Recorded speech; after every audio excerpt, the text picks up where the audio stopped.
So I often wonder, from a married person's point of view, what does the dating landscape look like for singles from your perspective? It could be a number of different things.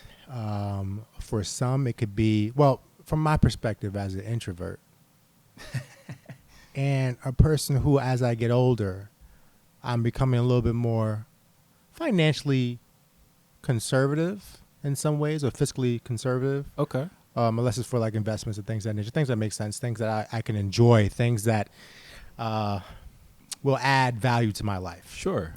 So with that being said, to categorize it in 2 words, it would be exhaustive Ooh. and exhausting. But then the other word that comes to mind would be just very expensive. So I think about it, and I think about how, I mean, it really depends what you're looking for. Sure. Because, again, everyone defines dating differently. I don't know if many folks still court, like we were talking about earlier. So I would say define dating. There's hookup culture. There's folks who are like, listen, we ain't never getting married. Right.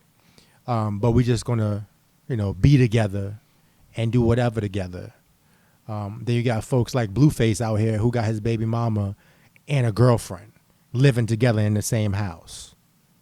Well, recently that's what it was, and things have changed. But so because there are so many things happening right now, and maybe this might be a little controversial, but you know how I get down. Oh, I love it. Let's go. If I asked you to define dating, and I said, what is dating? Of course, it's evolving. And the whole notion of dating and what dating looks like is fluid.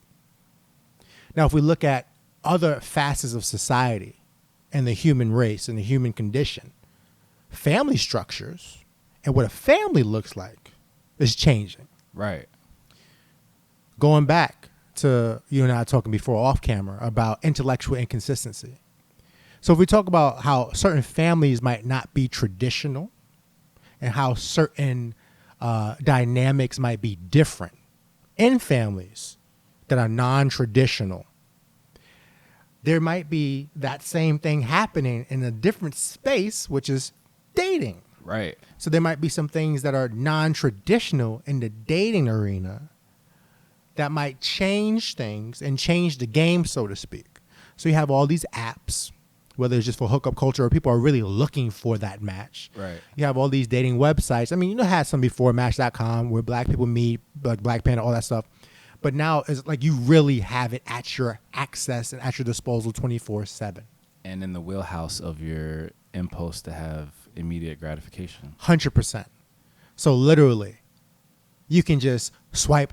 I don't know which way it is, but you swipe a certain way. I believe, and correct me if I'm wrong here, guys. No, I'm just kidding. I totally know. Right is yes, left is no. So literally, you can swipe right for a good night. You know what I mean? And you can swipe left and get left. Facts. So, and then you have all this pressure, right? You have girls who pretty much have to like beat the pavement and hit the happy hour circuit or network in order for them to find somebody who might offer to buy them a drink that's not going to be that creeper. Right. No Quaaludes. Oof. You know what I mean? Wolf of Wall Street, yeah. Or, you have to be that guy who is going to go out in earnest with a kind and clean heart to look for the person who might be the one, but you have to overstep all these potential landmines and booby traps that might get you caught up or trapped up and tripped up into a situation you don't want to be in. So it's dangerous. It's real here. It's like the Hunger Games. It's like the Hunger Games. There's thirsty people. Yes. And then you got folks who are like literally savages and predators. And because you have social media and all these other things that complicate things or make things easier if you're on that other side of the coin where you're really just preying on folks, it's scary. And I'm so happy. So happy because honestly, I can't even imagine what it would be. I'd either be one of those dudes who's just like some good for nothing player because that's just what it is. That's the game. And the cards are stacked in our favor. The chips are stacked in our favor. Or I could be one of them dudes who's just like, yo, nobody loves me. I can't even find someone. There's no more good people out there. So I don't want to paint a picture of doom and gloom because I think everybody can find someone. It's just that, again, they're looking for love in all the wrong places. They're not spending enough time with themselves to date themselves first before they even prepared to go in the dating market. There's just so much. And then you have all the superficial, like, checklists. And some folks, I'm not saying that you need to lower your expectations, but perhaps they should be a little more realistic. Perhaps they should be a little bit more realistic. Like, you're not going to meet a guy with good credit who can speak 15 different languages. no kids. No kids, right? A passport that hasn't expired. Like, just random stuff like, favorite color blue or periwinkle. Like, your checklist is crazy. What are the top 3 things you're looking for? Then work from there. And realizing that whatever relationship you get into, there's going to have to be compromise, give and take. And I've learned from studying, right? Another word for love is charity. Interesting. Right? All right. So if love is a choice and another word for love is charity, then maybe you should be a little bit more charitable, which means that you're going to have to give of something in order to receive something. And we all know it's better to give than receive.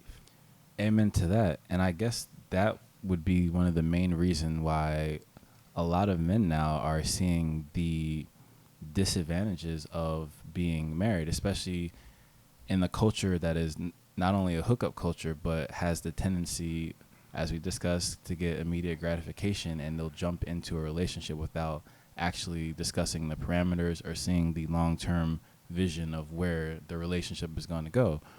Por ejemplo, if you're with someone who's a constant complainer, but one of your pet peeves is complaining, that's not the person for you. However, in my lifetime, in our lifetime, I feel like men are designed to just accept what comes their way as opposed to waiting for what they can actually attract. Because I feel like a lot of men, for whatever reason, give up too early on, in terms of their, let's say, their dating market value, and they'll cash in their chips early as opposed to waiting. So, instead of investing in themselves and building themselves up, accumulating the mass amounts of wealth that you want, and then select when you're at that level. 100%. And that's interesting that you bring that up in terms of like thinking about vision. I would say you have to, one, know yourself, know your worth, and know your vision. And sometimes folks don't have a vision and they get into a relationship thinking that they're going to figure it out. Right. Nah. Like, chances are that's not going to end well. And you don't have to have a master plan. You don't have to have the blueprint, so to speak. So, for example, out of all my family members, I'm including my aunts, my mother, my sisters, I was the first one to get married. Okay. The only person who got married before me in my nuclear family is my grandparents. R.I.P. to my grandfather. But they were married for over 50 years. Wow, that's amazing. And that was the only blueprint I had. And honestly, what I saw was my grandmother taking care of my grandfather and my grandfather driving her crazy with his jokes. And, but really showing that he loved her. Like, she was his world. You can see that. He might annoy her with his jokes and things like that. But that was my blueprint. That's what I saw. Yet, I still got married. I didn't have an excuse saying, you know what, man, ain't nobody got married in my family, so, I guess I'm not supposed to get married. Or ain't nobody told me how to do this, man. Like, what's a ring? Diamonds? Like, that didn't happen. What happened was I was thinking about what my life is like, or was like at the time, what I wanted my life to be like. Mm-hmm. And I knew I wanted to spend it with someone. I knew I wanted to have children, and I wanted to know that whomever I was choosing to marry would be not only respectful towards me, but not be a detriment to our future kids. Exactly. You need to have someone who's going to be a good mother, and a person who you can spend life with, who's going to be your life partner. Because if you do believe death to do you part, then it's for the long haul. This is not no one night thing. This is many nights, right? So with that being said, I thought about it. I'm like, okay, what am I looking for? And it's just, I need sustainability. I need someone who's going to respect me. I need someone, of course, you have looks, attractiveness, and things of nature, of course. But at the core, knowing that we all going to get old, knowing Music Soul Child said it best. Just as long as your love don't change. Like, we're going to get old. We're going to get old. Right. But can I accept someone at their ugliest moment? And can they accept me at my ugliest moment? Can we get over that and continue to build? Realizing that we both have a common vision, realizing that we both going to ride out for each other. Someone asked me, they was like, oh, what does it feel like being married? And the quickest thing I said to them was, okay, how many hours are there in a day? How many? 24. All right. When you're married, it's 48 hours in a day. Eesh. Instantaneously. So now you have something like you have a part, like people want to call it partners. Okay. You have a partner for life, ride or die. 24 became 48. Right. And if you're not winning in 48 hours, it's a problem. That's a 48 hours mystery for real. That's what that is. So my thing is, it's all about how you frame it. Right. And if you're around negative people, they're going to frame marriage negatively. If you're around positive people, they're going to frame marriage positively. So usually it's not your camera, fam. Change the frame. Look through a different lens. And you can see exactly that. Guess what? You can get married. It's just your approach is wrong. You can, young lady, get married. It's just your approach is wrong. Young man, you can get married. Your approach is wrong. And you figure out a lot about yourself. And you have to find somebody who's going to add to you, add to your life, add value. It's almost like stocks and bonds. Some things depreciate, some things increase in value. But you have to find something that's going to work for you, your risk behavior, whether you're aggressive, whether you're conservative, whatever the case may be. What's going to work for you? Everybody don't have the answers for you. You have to figure some things out for yourself. 1000%. I think one of the biggest epiphanies I had while going celibate for most of 2018 was understanding my dating market value. Some may call it sexual market value, but trying to keep it PG here, let's call it dating market value. 100%. And very similar to essentially stocks and bonds and how things rise and fall, because men and women are perceived differently for, let's say, their dating market value. Mm-hmm. With women, I would say it'd be more about their appearance, and for men, it would be more about what resources that they can provide. I think that's true, 100%. And I think the problem becomes that some folks are not being honest with themselves about what they bring to the table or what they lack. And sometimes, again, depending on who your circle is, you might have some friends who gas you up, or you might be one of them young ladies, one of those women who's like, yo, all my friends around me going to be ugly. And that's not by accident or happenstance. Yeah. It's because you need to be the queen of your court, the queen of your castle. And you're like, I need all of this to make me feel better or above someone else. It happens. See the same thing with fellas. You probably the smartest one in the room, or you the one who look jiggy, everybody else looking on, oh man, yo, he's real smart. Yo, you seen the car he got? Yo, look at that tailored suit. Like, what does that say about you though? So I think sometimes folks are not honest with themselves. You're in that friend group because you're lacking this, or you're insecure about this. You keep these fellas around you because they don't motivate you, but they don't threaten you, and they don't point out your insecurities. They don't make you vulnerable. Exactly. They don't challenge you. And usually motivation comes with someone challenging you. Directly. Usually friendship comes with someone saying, yo, fam, I mean, you're all right, but you could be better. And here are some suggestions. But I think that some folks are just not honest with themselves about what their value is. Or some folks, because they've passed trauma again, they think they're not valued to a certain extent when they're underestimating their value. And because they underestimate their value, they start to act a certain way that's beneath them. 1000%. So wonderful advice. And I would say that should be the first amount of advice every man should have when selecting your mate, would be to truly understand your value. Yes. Like you have to, because if you don't, okay, that's like you going to buy a house blind. Right. You signing off on a dotted line saying, I'm going to buy this house. And you realize that, oh, wow, it's $500,000 over budget. What are you going to do? You dug yourself in a hole now. Are you going to borrow? That's more debt. So again, you can't just buy things or invest in something blindly. So when you're thinking about relationships, when you're thinking about yourself, one, spend some time with yourself, understand exactly what you're worth, and then you demand that in kind. So plenty of times if you're going on a job right? You might learn and study the organization. For me, I'm in education. I might look at the mission and philosophy of a school. Does that jive with my core values? I look at the positions that they have. Do any of those positions show me that I can be there for a certain amount of time? Is there room for growth? Right. Or is there going to be a ceiling quickly to the point where I'm like, oh man, there's nothing here for me. I got to leave. I got to go somewhere else. So we do the same thing in other walks of our life, but for some reason, we can't do that when it comes to relationships. Vet that person. Stop acting on pure emotion. Stop acting on like, oh, but we're vibing. Yeah, sure. You vibed yourself into a bad situation. Exactly. Now vibe yourself out. Exactly. Or be logical and actually think like a CEO. That, to me, that makes more sense. Yes. I mean, you need to be the head coach of your team. And if anyone remembers, I think Welcome Home Roscoe, or Welcome Home Roscoe Jenkins. Right. He was like, his book was like The Team of Me. But literally, like, you have to be the coach of you in the sense of, this is what's best for my franchise and my organization. And if the person that you're meant to be with, they see that and they're like, yo, that aligns with what I'm trying to do. It's almost like NBA free agency. Yes. Folks are linking up. It's like, okay, you have these skills. You average this amount. I have these skills. I average this amount.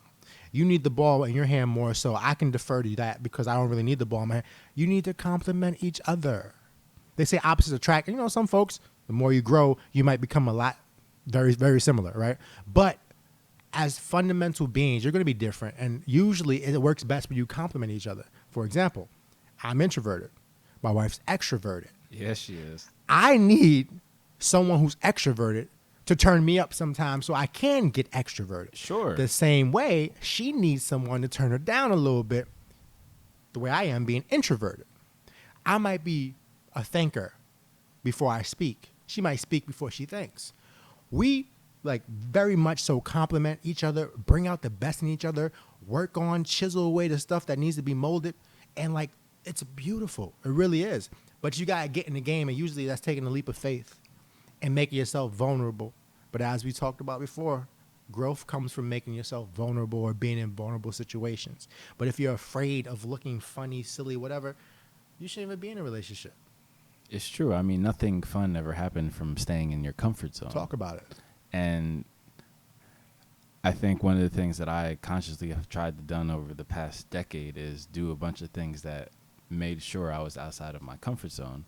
And similar to how I witnessed how, Amanda became more introverted and you became more extroverted, just as a natural impact on each other, I also saw myself become more extroverted from the amount of times I was putting myself outside of that comfort zone. So it all correlates, guys. Is actually, what do you want to do? How do you want to, add to your life? So for me specifically, I would want someone who is a perpetual work of art.